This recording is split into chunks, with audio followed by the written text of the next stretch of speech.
రేవంత్ రెడ్డి గారు తన మినిస్టర్ల ఫోన్లు మొత్తం కూడా ట్యాప్ చేస్తూ ఉన్నాడు. అందులో ఒక 4 మినిస్టర్ల ఫోన్లు మరి ముఖ్యంగా కేంద్రీకరించి ట్యాప్ చేస్తూ ఉన్నారు. ఒక 2 మినిస్టర్లు సరదాగా ఒక గంట సేపు మాట్లాడుకున్న సంభాషణ అంతా కూడా ముఖ్యమంత్రి గారికి చేరింది.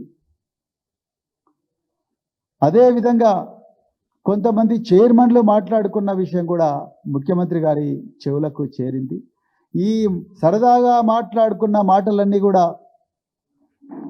విన్న ముఖ్యమంత్రి, ఆ ట్రాన్స్క్రిప్ట్స్ ఉన్న ముఖ్యమంత్రి ఆ మినిస్టర్లలో ఒకరిని పిలిపించి మరి వాళ్ళకు కౌన్సిలింగ్ ఇచ్చినట్టుగా కూడా ఈ పత్రిక, ప్రముఖమైన దినపత్రిక, ఈ విషయం గురించి రాసింది.